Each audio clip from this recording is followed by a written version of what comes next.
Donc je m'appelle Guylain Lefebvre, j'ai rejoint Treasure Data il y a un peu plus d'un an et demi.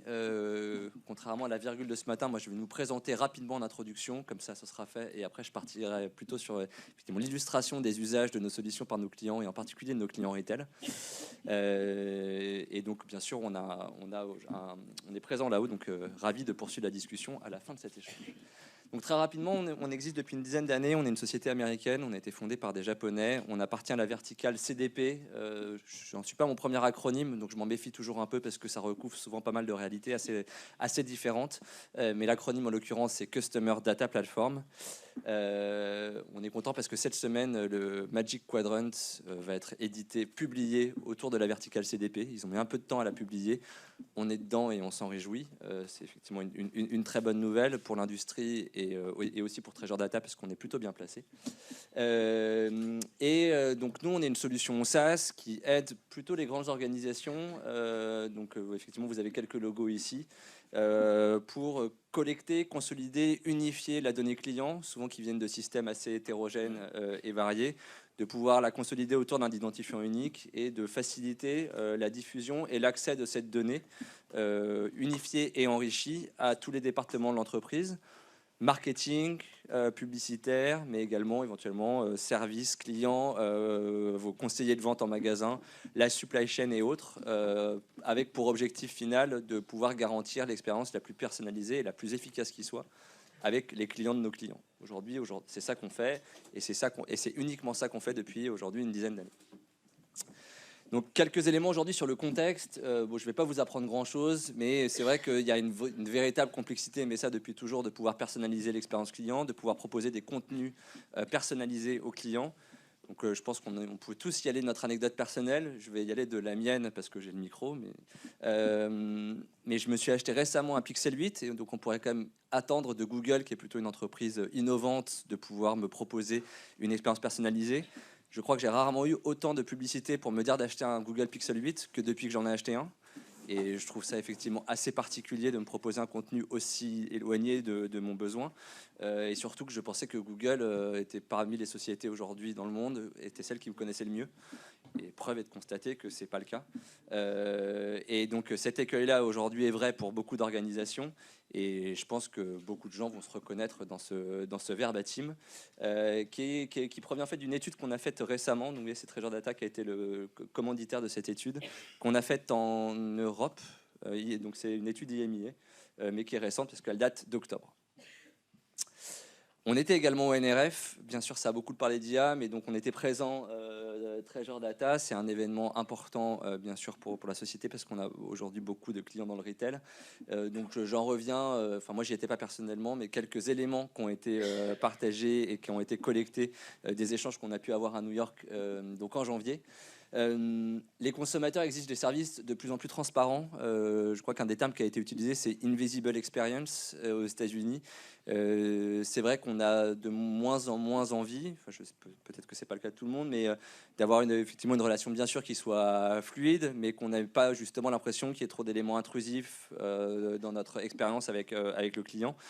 Donc ça rend les enjeux encore plus durs pour les organisations, puisque bon, bien sûr, elles doivent s'assurer de collecter les données de la manière la plus privacy qui soit, mais effectivement de ces données-là, en extraire le maximum de richesse, parce que c'est ça qui va permettre d'avoir une expérience personnalisée.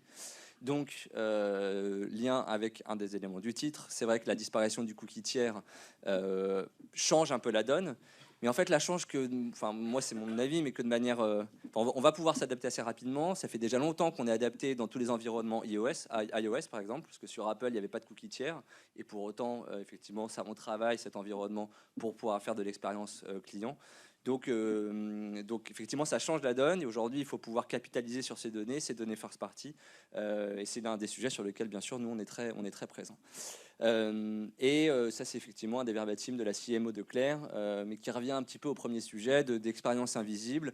C'est le consommateur aujourd'hui qui est guidé. On est juste censé effectivement l'accompagner dans son expérience sans qu'il s'en rende compte. Donc effectivement, il y a un peu un travail d'équilibriste à faire, mais c'est un sujet aujourd'hui fort qu'on a pu déceler au NRF. Je voudrais parler du temps réel parce que c'est un des sujets sur lesquels on a fait beaucoup de développement chez Treasure Data. C'est un vrai sujet de l'expérience client. Ça touche voilà, des concepts assez variés. Tout le monde d'ailleurs n'a pas forcément la même définition de ce que peut être le temps réel.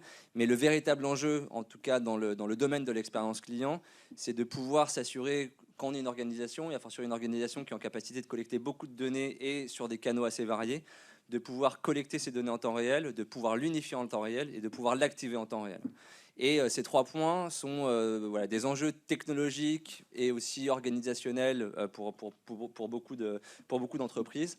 Ce sont des développements qu'on peut proposer de manière assez récente à nos clients, de pouvoir, effectivement, dès qu'un client se connecte en ligne, de pouvoir lui l'associer à des identifiants et à des historiques d'informations qu'on avait pu avoir sur ce client, et de pouvoir rendre cette information disponible en temps réel à toute l'organisation. Effectivement, et ça peut être quelqu'un qui rentre en magasin et d'avoir effectivement en temps réel toutes les informations qui sont disponibles pour s'assurer encore une fois que l'expérience soit personnalisée. Donc c'est un sujet bien sûr clé et une promesse forte d'une plateforme que doit être la CDP, c'est cette capacité de collecter, connecter, unifier et activer en temps réel ces données-là en s'appuyant sur des protocoles technologiques puissants et variés pour répondre aux différentes problématiques de nos clients. Donc ça, c'est un exemple aujourd'hui qu'on met en place pour le cas d'usage que je voulais aujourd'hui partager avec vous. Donc un peu comme ce matin, je crois une des virgules qui a été faite, c'est un client qu'on est malheureusement obligé de garder anonyme. C'est un équipementier sportif basé en Amérique du Nord. Ils sont présents partout dans le monde. Ils ont à peu près 600 points de vente aujourd'hui dans le monde. On travaille beaucoup avec eux en Amérique du Nord et en Asie. Et ils s'appuient aujourd'hui sur la CDP de Treasure Data pour collecter et unifier toutes leurs données clients. Donc effectivement, c'était le premier enjeu, et c'était le premier enjeu du déploiement, c'était de pouvoir collecter et d'unifier toutes ces données-là et de pouvoir la rendre disponible à tous les départements de l'entreprise pour mettre en place beaucoup de cas d'usage. Un des premiers cas d'usage, c'était d'optimiser les dispositifs marketing et de marketing automation et de s'assurer qu'on envoyait des emails personnalisés avec toutes les informations qu'on pouvait avoir sur le client pour s'assurer de pouvoir cibler le meilleur produit et aussi le meilleur canal. Donc, vous voyez que les chiffres sont assez éloquents en termes de revenus et de retour sur investissement, avec une augmentation des revenus par email qui a augmenté de manière très significative, un taux d'engagement aussi qui est bien plus fort. Et aujourd'hui, la CDP est utilisée pour beaucoup de cas d'usage assez variés, marketing, publicitaire aussi, de pouvoir arrêter de cibler des gens qui sont déjà des clients, donc de faire ici mais enfin, en fait, faire de l'inclusion et l'exclusion, suppression et reciblage ici, faire de la personnalisation à l'échelle et de manière omnicanale, mais aussi aider l'expérience en magasin pour pouvoir rendre accès aux informations en magasin des clients qui visitent les magasins et s'assurer de pouvoir proposer bien sûr aux clients la meilleure expérience, mais surtout aux vendeurs et aux forces de vente qui sont en magasin, de s'assurer qu'effectivement, quand la personne vient chercher un produit, elle soit bien en stock, et ce type de cas d'usage sont assez présents.